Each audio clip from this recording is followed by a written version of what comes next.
Well,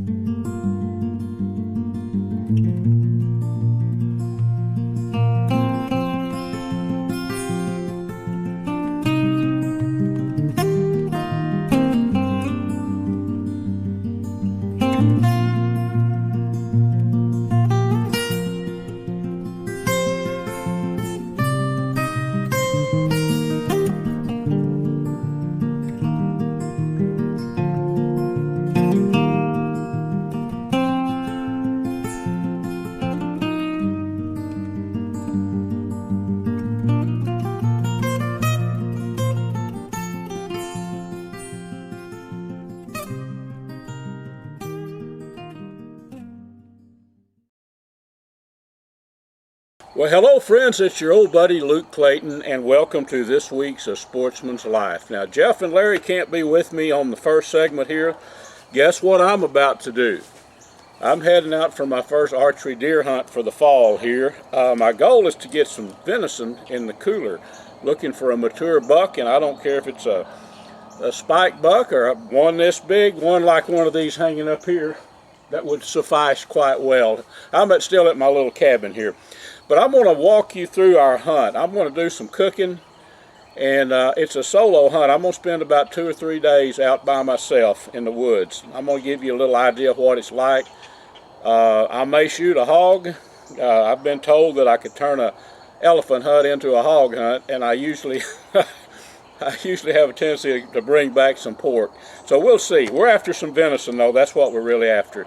Let's load up in the truck. I'm still at the house here at my little cabin behind the house. Take my gearhead bow. I love this bow. We're going to take it out and see if we can get us some meat, folks. So stay with me. You'll join me back down here at the Buck and Bass Ranch. Well, folks, we are all unpacked. I am all unpacked, and I thought it would be a good idea to get a little jump on dinner. Got some really good German sausages, and we're going to do this kind of Wisconsin style, if you will. Jeff would be proud of me here. We're going to take these sausages, and by the way, this is some really, really good German sausage. Got a good lot of garlic flavor, and guess what? Just like we were up at a deer camp maybe in Wisconsin, how about let's just steam these in some good deer for about, I don't know, 30, 40 minutes. Then my plan is, when I get back from hunting here, reduce the water after these are done, reduce the beer, I should say, and then we're going to put some cabbage in here and have some cabbage, sausage, and I'll make some cornbread on top of the skillet. So next it's time to cook these up, get them brown, and then turn them off, let them kind of set in that beer for a while, come back, put some cabbage with them after we kill a hog or a doe, or have a good time trying. Okay, here is our skillet full of the good German sausage. You see some of those sausages on top. Bunch of it is down in the cabbage, and some good green cabbage. We're going to let this cook along until the cabbage is wilted down, probably about 20 or 30 minutes. Make some cornbread, and when I get back in from hunting this afternoon, hog, deer, or no hog and deer, old Luke is going to eat pretty good, I do believe. Well, folks, I'm going to be a little quiet because I'm going to be hunting about 200 yards through the woods there. Kind of showed you that a little bit earlier. Got the gearhead ready to go. I'm all tuned up. Have the thermosil with me, so mosquitoes or not, we're going to be ready. I'm going to go into stealth mode when I get down there, but I'll give you a look around, show you the stand. I'm the little pop-up blind I'm hunting out of, and then show you the feeder in the woods. But I'm going to be quiet because those deer or hogs could be bedded. There probably are bedded within 100 yards of that, or there probably are some there. So let's get going down there and see what we can do.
Folks, here is the blind I hunted from this morning. I'm going to give you a close look at this. This is a Jeff Rice design.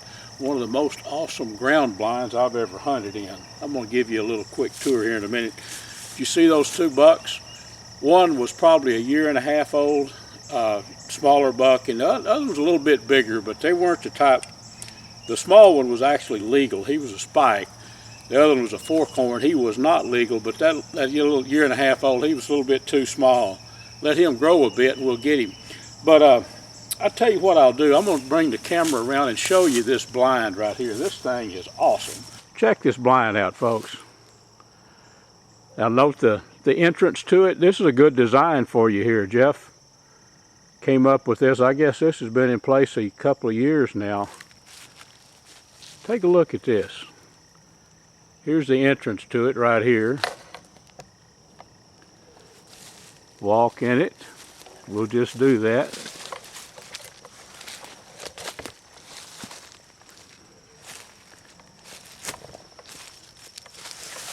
Here's looking out. Those deer were right out there a little bit earlier. Pretty awesome design, I'll tell you. And it's plenty roomy. For a bow hunter, you can set back. This is where I was sitting right here in this chair in the very back. And gosh, you're 5 feet from that window. You've plenty of room to hide. So good spot to hunt from. And as you see, the deer were right on top of us, right there. Folks, I'm going to head back to the camp, and we're going to chicken fry some deer steak. Not from this year. Haven't loosed an arrow yet. But this is some mule deer steaks that I had frozen from last year. I took a nice mule deer buck out on the Easton Ranch, and we'll go have a little lunch. My hunt is actually over. I'm going to have to go back into civilization, pick my wife up this afternoon. But I will show you how we're cooking the steaks. It's been a fun time, and it's not over yet. I've got several hours to spend down here. So let's join me back up at camp. We'll do a little chicken fried deer steak. So now we have most of the cooking oil drained, the grease if you will. Let's saute these onions, and then we'll fold in a little bit of the gravy. It'll make the gravy, get it real thick, and then add a little bit more water, put some rice in it, and then we'll put a lid on it. So here we go. Okay, our gravy is thickening up. You can tell what we're working with. I'm going to add a little bit more water to this right now. Not a lot, we just don't want to scorch anything. That's the key from here on. That gravy will thicken back up here in a bit. So let's put a lid on this rascal and let it cook for about 30 minutes real low. We'll bring it back up to temperature and let it cook for about 30-40 minutes. And that'll get that meat super tender, and then we will add some rice, a little more water, and let it cook about 20 more minutes. Then some of the best camp smothered deer steak that we ever ate.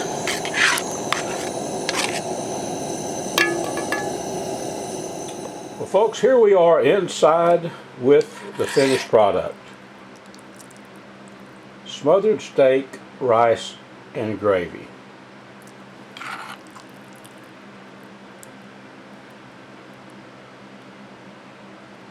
Pretty good camp fare, folks. It's time for me to sit down and enjoy 1 or 2 plates of this.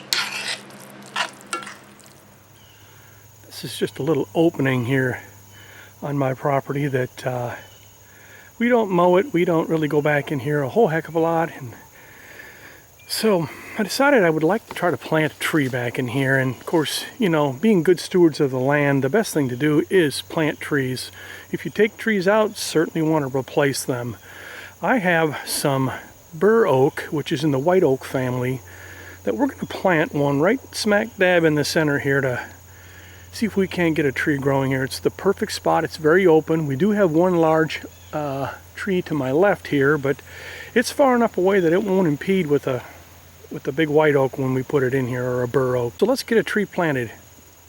Okay, where I've got my post hole digger here is about dead center in this little spot here. So this is where we're going to plant our bur oak. And as you can see, we've got bur oak acorns. I want to give you an idea what these things look like. So this one here has had the cap taken off of it. And that's what you want to do to plant these. You don't want to plant them with the cap on. Take the cap off. And they're very easy. You just have to peel like so. And they will come off relatively easy.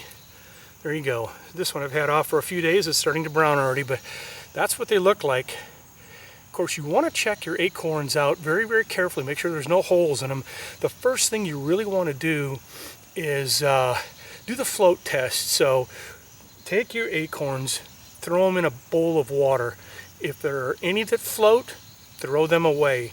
The ones that sink and have no holes or any marrings on them or scars on them are the ones you want to plant. So I've got a handful here. I've already done the water test on these ones here, and of course they all sank, so they're ready to be planted. So what you want to do, we are in the fall, so these acorns are just coming off the trees now.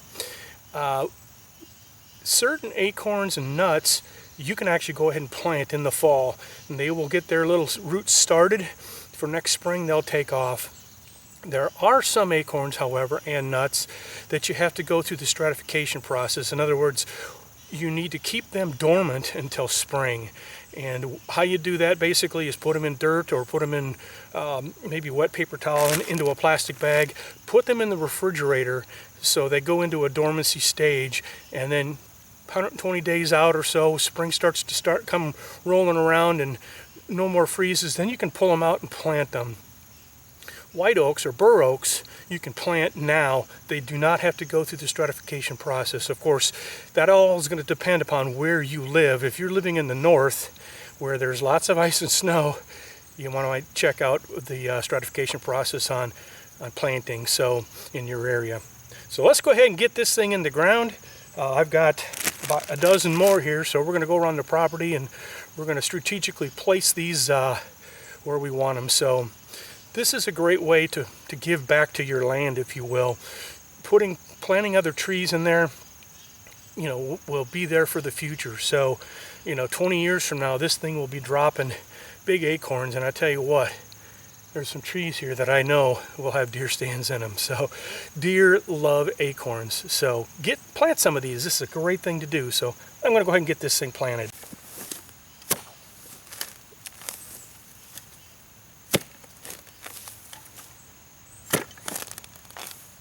Okay friends, as you can see here, we've got a hole that's probably 8 or 10 inches deep. You do not want to plant your acorns 8 or 10 inches deep. The reason I dug it out a little bit is I'm going to put this soil, this sandy loam, back in, so there's some loose soil underneath it and there's some loose soil on top of it. So you want this to be about no more than maybe 2 inches under the soil. So let's go ahead and get started here.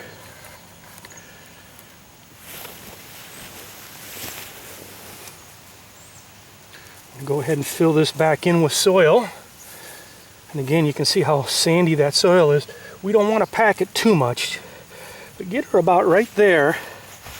And then we're going to take our bur oak.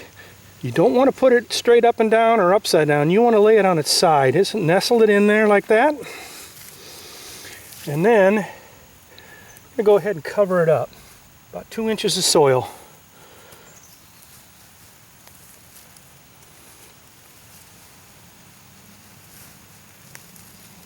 There we go. Just like that. We will pat it down a little bit. Just a little bit more on top. And then we're going to dump a little water on there. Don't want to wash it out, but just want to get enough in there to let it soak down in there. Perfect. Now it's soaked down in there. And we are done. Now we've got 12 more to go, or 10 more to go. You can see it bubbling there. It's water just soaking down in that soil, and we'll be good to go. So, with any luck, we'll have a nice bur oak tree here in a few years. So, that is how you do it. Well, we have all of our bur oaks planted, and we had 5 or 6 left over, and I've put 5 of those 6 obviously in this bucket, and down the road when these things do sprout, I will find a place for them here on the property. So it's really good to get out there and plant new plants, new trees. It's our future. So got 1 acorn left here. We're gonna decap this one and find a place along the way back to camp to stick it in the ground. So, well, folks, thank you so much for joining me on this segment here on A Sportsman's Life. Get out there and plant trees. It's good for the future. Now back to the show. Nate Watson, DSC. We're getting ready for a convention, right? Yes, sir. It is ramping up. We are I think today's 6 days away. So counting the days at this moment. Oh, right? yeah. We're in full convention swing. So convention is January 6th through 9th at the Kay Bailey Hutchison Convention Center in downtown Dallas. It is going to be an awesome convention. It's going to be great to have the hunting world all in Dallas for those 4 days as we get to celebrate our hunting heritage and conservation. So if you by chance are in Dallas or coming to the show, we look forward to seeing you there. A couple pro tips from the membership coordinator while you're there.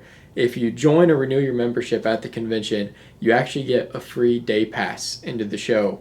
And you can purchase a multi-year membership to get multiple day passes as well. So another perk of also signing up or renewing your membership at the convention is you'll be entered to win the hunt giveaway we'll be running that's only available to those who join or renew at the convention. You also will have the chance to get our free member gift that we only give away at the convention. At the last convention, we gave away DSC tumblers, and then this year it's going to be a surprise too. So it's a great time to sign up or renew that membership, get free admission into the show, and check out one of the greatest hunting conventions in the world. Here on the Mescalero Apache Reservation on a hunt that we auctioned off, thanks to the Mescalero Apaches, Russell Stacy and Derek Derringer, and the hunt was bought by Mr. Darren Rhodes. Part of the hunt was that of all things I got a chance to hunt and get to shoot a management bull, and this is the bull that we called in this morning. I say we, James called this bull in like he had him on a string. Hopefully you'll watch the show actually how it unfolded on A Sportsman's Life. Hopefully some of these days in the future we can steal some of that footage and bring it to, well, I'll say it's on A Sportsman's Life. It's going to be on Trigicon's World of Sports and Field initially, and once we do that, we'll try to steal some footage and show you how that bull came in on a string. Using a Remington 700 that I built back in 1998 at the Ilion factory, and took to British Columbia and shot a really nice 6x6 bull elk up there in a Rocky Mountain goat. Now it's mounted with a Trigicon AccuPoint scope and shooting Hornady's Precision Hunter. It's a 220 grain ELDX, and I'm not going to show you the devastation that thing did. I shot him through both shoulders, and I like to shoot. So I had 2 more chances to get a shots into him and put him down. And coming to the Mescalero, I want to tell you something. If you're interested in a hunt, now if you're interested in trophy hunt, it's tough to get in. You almost have to be barn into it.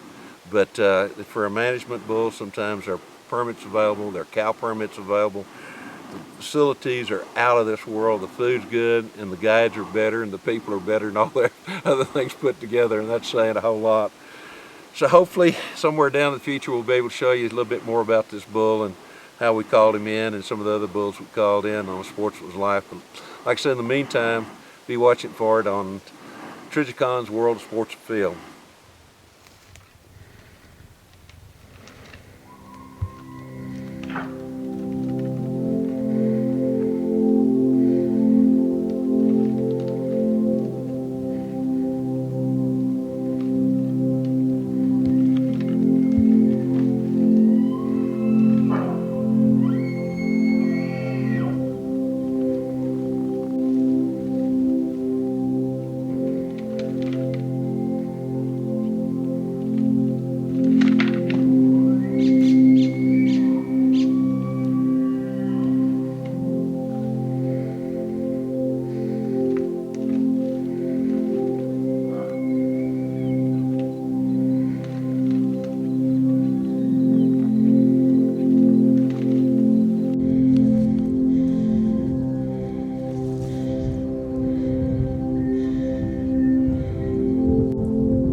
the DSC Foundation was started probably about 5 years ago, and we're here today with Mr. Darren Rhodes, who bought the Mescalero Apache Reservation hunt that we sold at our DSC Gala.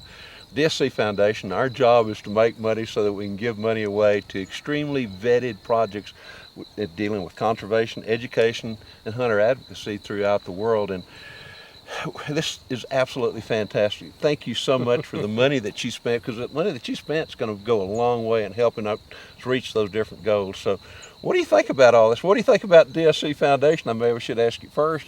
And then what do you think about the hunt here? Well, I love what they do with the conservation and care about the animals.